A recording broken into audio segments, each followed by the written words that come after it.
Gracias por estar de vuelta. Mucho se ha dicho que en México no hay oposición al gobierno de López Obrador o que si hay oposición, esta oposición está desdibujada, extraviada, débil, desarticulada, entrampada, perdida.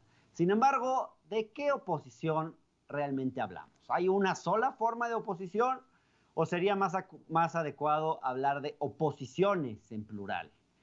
Hace algunos días, el periodista y escritor Jorge Cepeda Patterson, siempre asertivo en sus análisis y siempre mostrándose capaz de superar los lugares comunes de la comentocracia, elaboró una interesante clasificación de las distintas formas de oposición que enfrenta el gobierno de López Obrador.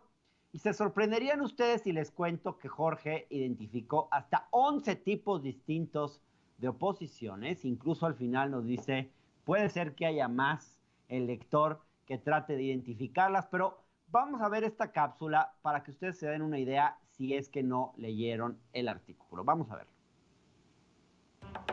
A través del texto Adversarios, ¿quiénes son los enemigos de AMLO? El escritor y periodista Jorge Cepeda Patterson considera que más allá del 60% de mexicanos que apoyan al presidente López Obrador, existe un reducido sector social que no solo lo desaprueba, sino que además hace todo lo posible para llenar espacios mediáticos y lanzarle críticas despiadadas. En el jardín anti-López Obradorista, señala el autor, florecen toda suerte de especies y subespecies, mismas que a través de un ejercicio taxonómico, el periodista los define de la siguiente manera. 1. Los vergonzantes son aquellos que sienten pena ajena por tener un presidente tan poco presentable en sociedad. Lo critican por no hablar inglés o porque se come las heces. 2. Los pragmáticos. No existe en ellos odio personal, solo combaten al presidente por temor a políticas públicas que afecten sus intereses económicos. 3. Los enemigos profesionales son los rivales políticos de AMLO, los políticos del PRI, PAN, PRD, que el partido del presidente ha desplazado de diversos cargos gubernamentales. 4. Los golpeados son los rivales conversos, todos los que han perdido algo concreto y sustantivo por el advenimiento del nuevo régimen. 5. Los anonadados, intelectuales, comentaristas, conductores, mandarines de cúpulas que aún no se reponen de la sorpresa de que ni el presidente ni los suyos parecen necesitarlos. 6. Los desengañados, los que quizá nunca admiraron al tabasqueño, pero eran empáticos con sus propuestas. Pero el presidente que llegó a Palacio Nacional les resultó muy distinto. 7. Los reactivos, los que no eran opuestos a la 4T, pero han terminado por sentirse ofendidos por actitudes del presidente contra causas que profesan, feministas, periodistas, ecologistas, etc. 8. Los despistados, son los anti-López obradoristas, en su mayoría apolíticos y poco informados, pero carne de cañón en redes sociales. 9. Los fatigados, los que tenían alguna opinión pero hace tiempo decidieron que no valía la pena sostenerla. 10. Los de closet, una versión de la anterior, pero en el bando contrario, trabajan en el gobierno o se benefician de alguna manera de la 4T. Y 11. Los cruzados, enemigos ideológicos de la izquierda, porque asumen que alientan una agenda socialista y contraria al mercado, a la democracia y a la libre empresa. Bueno, ahí están 11 tipos distintos de oposición a López Obrador. ¿Les sorprende? A mí me sorprende, aunque ya metidos en el análisis se me ocurren incluso algunas más.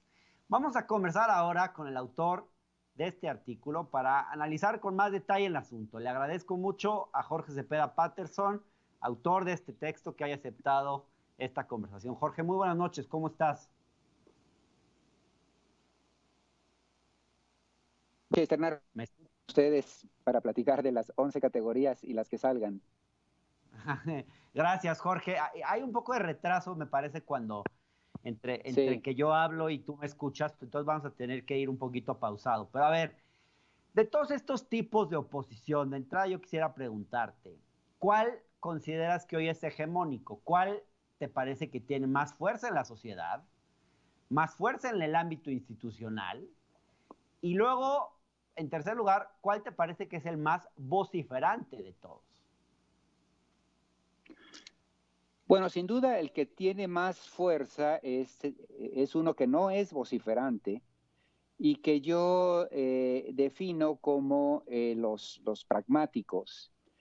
Estos son los capitanes de la economía, los dueños del dinero, muchos incluso el consejo empresarial del presidente, y que temen por que los cambios de la 4T de alguna manera afecten sus intereses. Esos serían los más poderosos, los que pueden sacar el dinero del país, ser indicadores para otros empresarios de lo que hay que hacer y no hacer, etcétera, etcétera. Actúan de manera soterrada, por abajo de la mesa, pero son los verdaderos tiburones, ¿no? Como digo, esos no son los más... Esos dirías son los que tienen más fuerza económica. ¿Y quiénes dirías que tienen más fuerza en la sociedad, en el discurso público, si se puede plantear así? Bueno, ahí hay una mezcla. Por un lado están los voceros de los actores políticos profesionales, estos influencers de tipo Javier Lozano, obviamente los expresidentes, otros actores políticos que juegan y son rivales del presidente, entre otras cosas porque pues, les comió el mandado. Ellos no descansarán hasta que puedan recuperar parte del espacio político perdido a manos de Morena casi totalmente, ¿no? Ellos están muy presentes, muy activos y tratan de subirse en todas las causas. Lo vimos durante el movimiento feminista de Un Día Sin Mujeres, etcétera, en donde buena parte del PAN, Margarita y el propio Felipe Calderón trataron de encabezarlas, pues, ¿no? Y por otro lado están también en estos los que más impacto tienen, los que yo llamo los anonadados, que son comentaristas, conductores, líderes culturales, que durante muchas décadas han sido los grandes mandarines, siempre consultados por el poder, por los presidentes, por la clase política, los Krause, los Aguilar Camín, los muchos columnistas y conductores, y que ahora están sorprendidos de que no han sido tomados en cuenta o llamados a las comidas en Palacio, ¿no? O en Los Pinos. Claro. Déjame, vamos por partes, diría Jack el Destripador. A ver, había un grupo, decías tú hace un momento, al que le llamas los pragmáticos. Estos son quizás son los más poderosos. Dices, aquí no hay odio personal, solo una lucha despiadada por el poder económico. Algunos de ellos realmente tienen un pie dentro. Tú mismo dices, muchos de ellos son parte del consejo. Uno podría criticar a este sector por su ambigüedad y por su conveniencia, porque algunos incluso están financiando opositores por fuera, pero luego están en algunas de las iniciativas del propio presidente y se sientan a la mesa con él en determinados momentos. Sin embargo, así es. Quizás esto tiene que ver con el hecho de que el propio presidente sabe lo importantes que son para la estabilidad económica y política del país, porque al final el proyecto en el largo plazo del propio presidente depende de que este sector no se aparte por completo y no se convierta totalmente, no se vaya totalmente hacia la oposición. Al presidente le conviene tener esa oposición más o menos cerca, quizás justamente por lo que tú decías, porque son, en el fondo, la más poderosa de todas las oposiciones.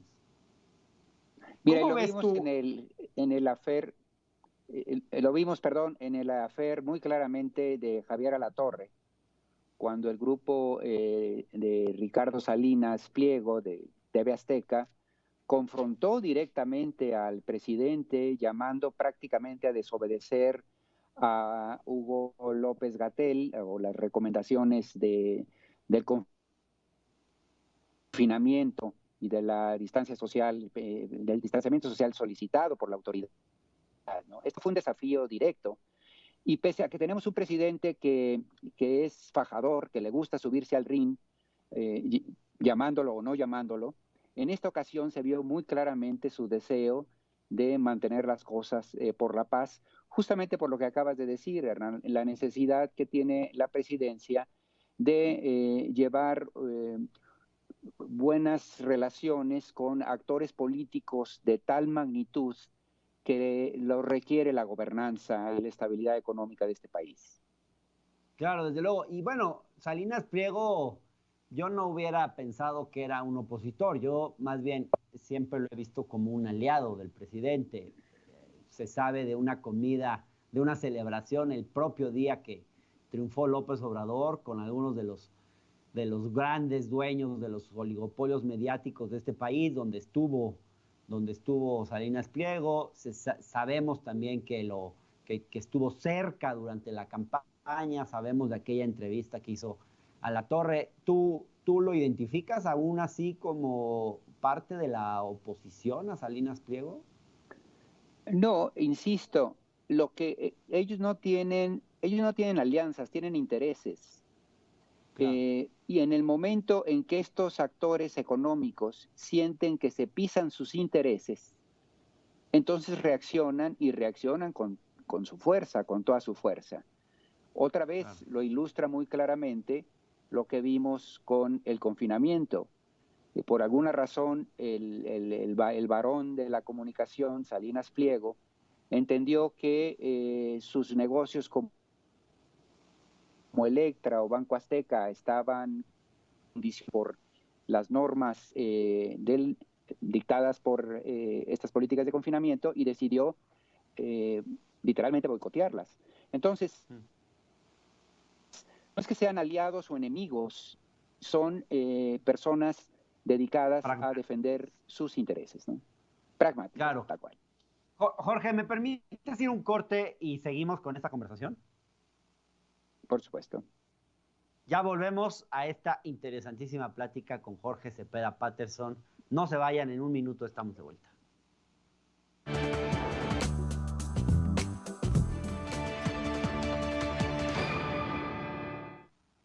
Gracias, estamos de vuelta en la octava platicando con el escritor y analista político Jorge Cepeda Patterson.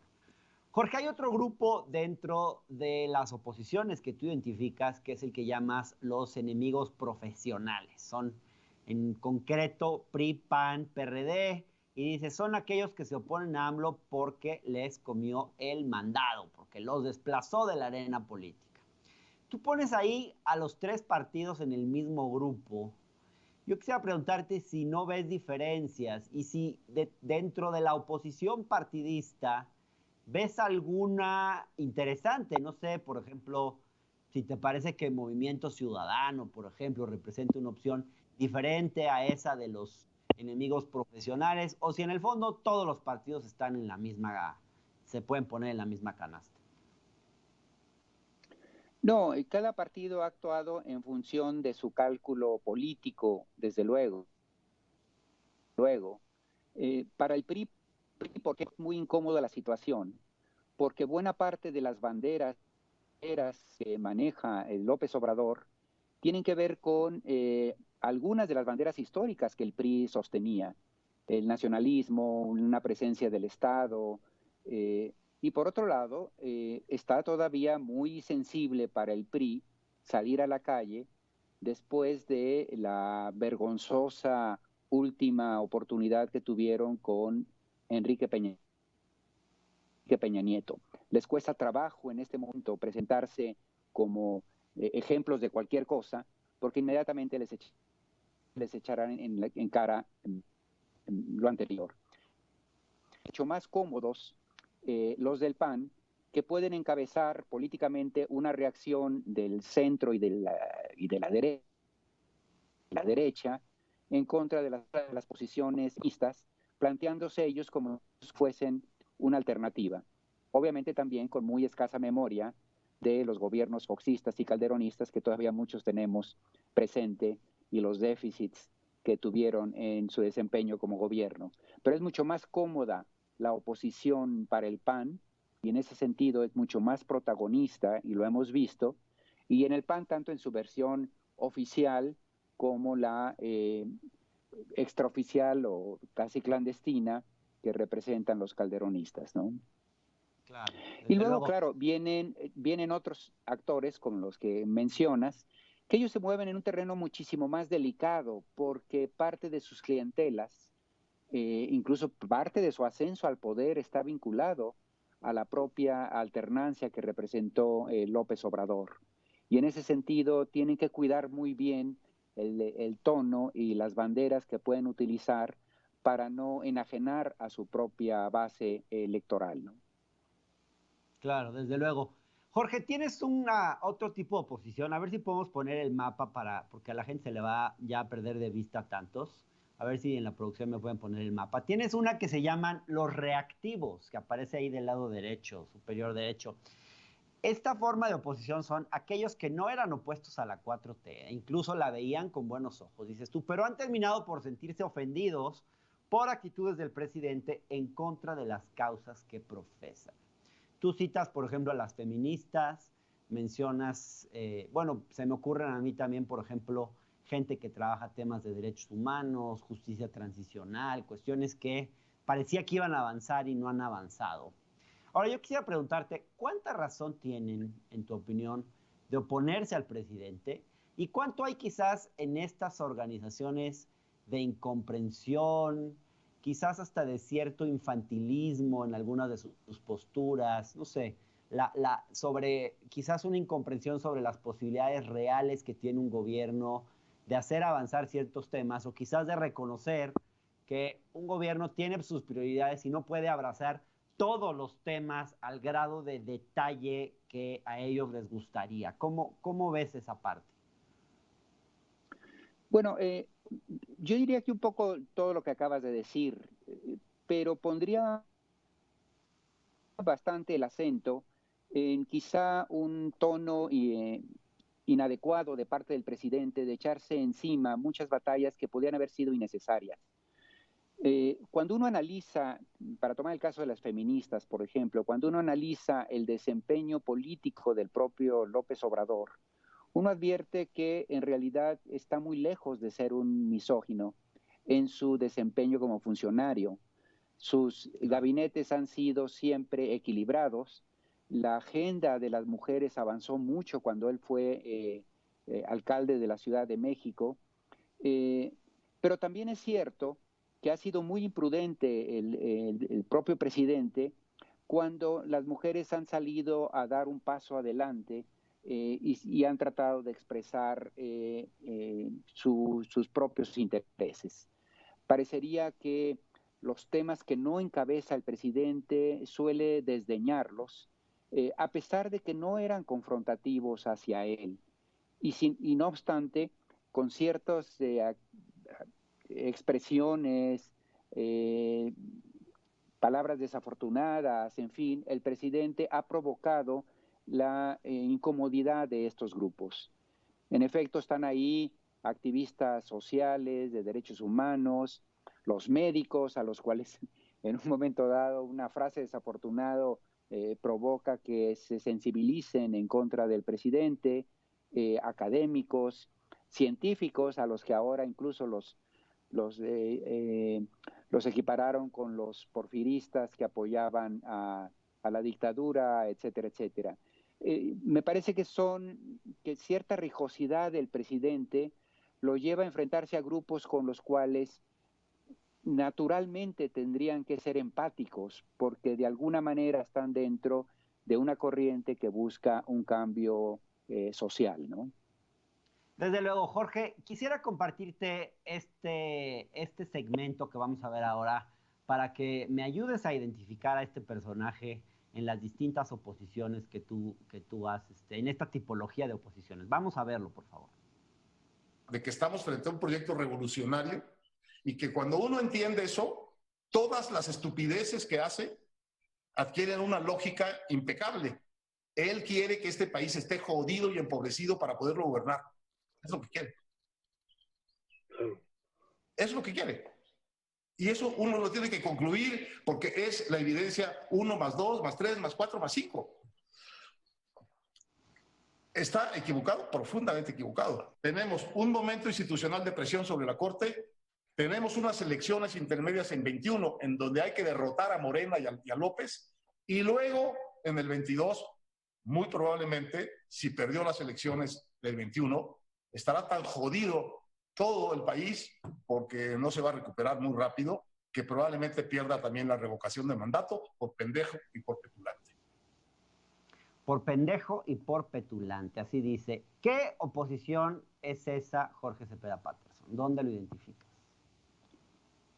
Bueno, de entrada veo a un señor muy enojado, muy frustrado y muy anonadado, tal como clasifiqué a este grupo de mandarines que sobre todo están muy molestos porque ya no han sido los consejeros los que le hablan al oído al mandatario, al soberano, al poder.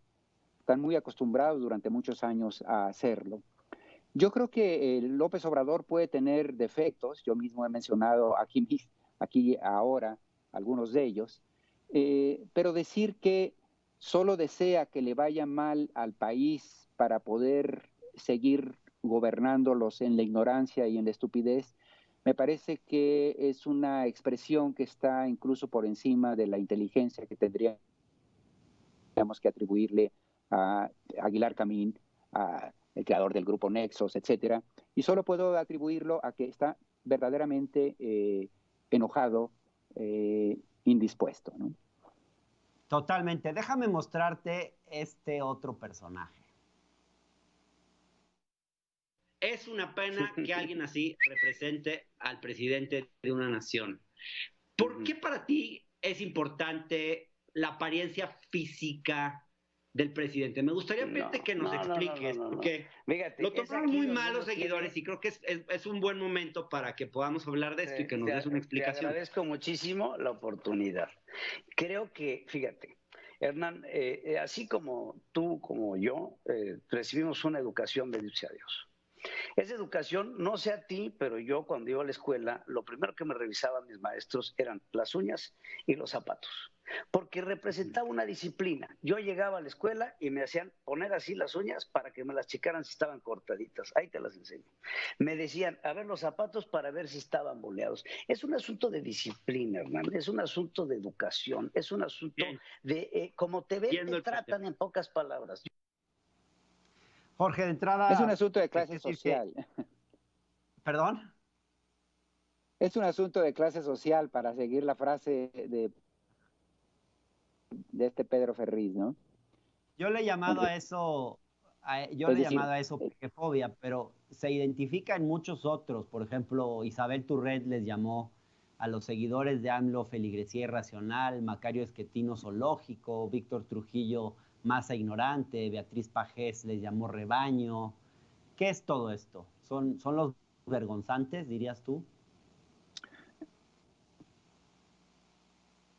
La oposición vergonzante. Bueno, en particular el personaje que está muy buena pieza, exacto. Es decir, todos aquellos que sienten pena ajena por tener un presidente no es presentable en sociedad, es decir, en su sociedad.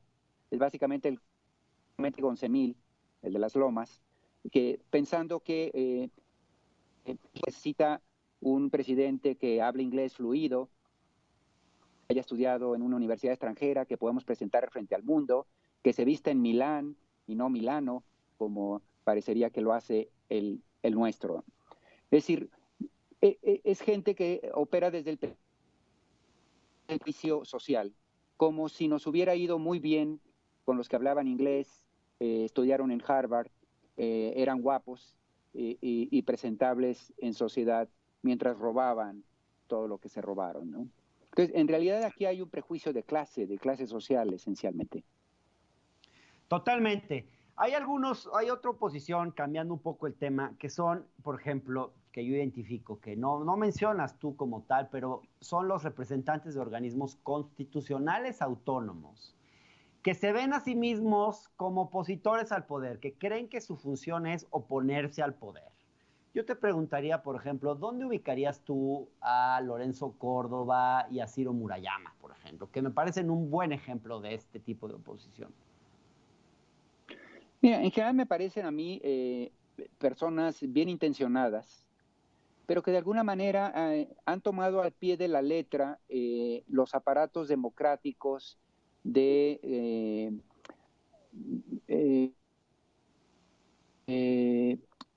de división de poderes, de rendición de cuentas, que se fue construyendo el país poco a poco. Y lo han cosificado y creído que eso era realmente la democracia y parecernos al primer mundo de una vez y para siempre y por fin, ¿no? El cuestionamiento que trae López Obrador no pueden entenderlo, y el cuestionamiento es, en efecto, son instrumentos de la democracia que por alguna razón fallaron en el proceso de generar una sociedad más justa, con acceso a las garantías de la mitad de la población más jodida.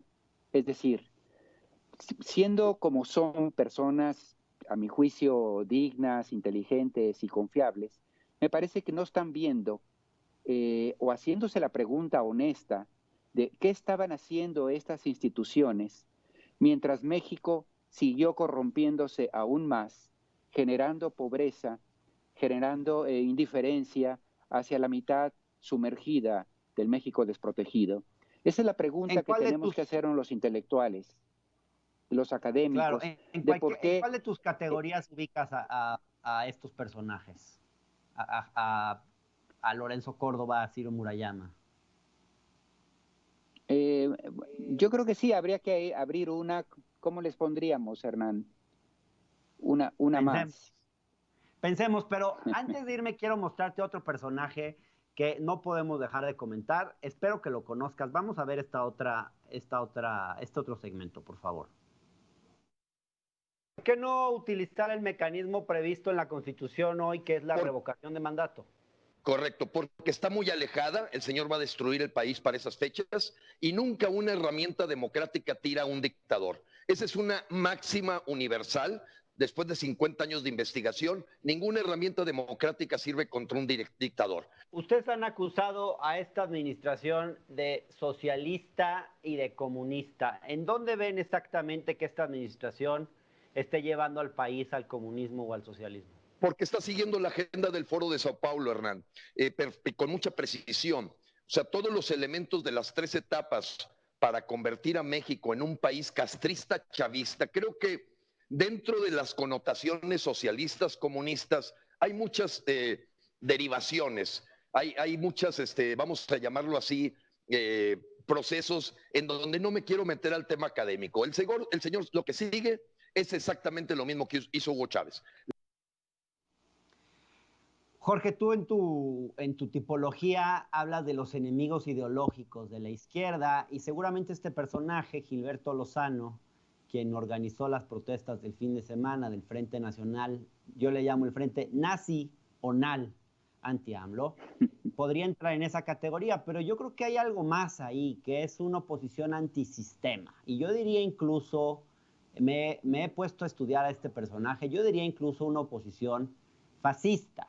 Quizás la versión mexicana de Bolsonaro. Bolsonaro era un personaje así, mediocre, que nadie daba un peso por él. Quizás un diputado que nunca presentó una iniciativa de ley, ni pasó nada interesante en el Congreso, y en un momento de descrédito de los partidos, tuvimos que después de Lula aparece un Bolsonaro.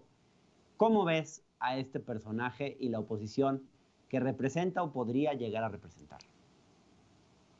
Bueno, me parece que son personajes muy, muy peligrosos porque apelan a infundir miedo irracional en la población, ¿no? Así es como llegan estos fascistas al poder, inventando, satanizando a grados casi caricaturescos de come niños al comunista que le atribuyen a López Obrador y operando sobre los miedos de las personas. Obviamente no resiste ningún análisis racional. Muchos dirían parte de una ideología socialista. Muchos dirían que Andrés Manuel es en realidad bastante o muy tibio en muchos aspectos de su política económica, incluso es bastante conservadora, de hacer un Estado más reducido, más austero, por ejemplo. Ha estado muy lejos de cualquier cosa que parezca una privatización de la actividad productiva, no busca el déficit, etc. etcétera. No vamos a analizar todos los aspectos, pero en ningún sentido es una amenaza para la iniciativa privada. En fin, me parece que estos personajes que invocan el miedo irracional son sumamente peligrosos porque son literalmente fascistas, ¿no? Desde luego. Jorge, pues me quedé con muchas preguntas más para hacerte, pero se me acabó el tiempo. Lo único que espero es que se repita esta oportunidad en alguna otra ocasión. Fue un gran gusto. Fue encantado y felicidades por tu programa. He podido seguir algunos segmentos. Están haciendo un trabajo excepcional. Gracias, Hernán. Muchísimas gracias, Jorge. Muy buenas noches.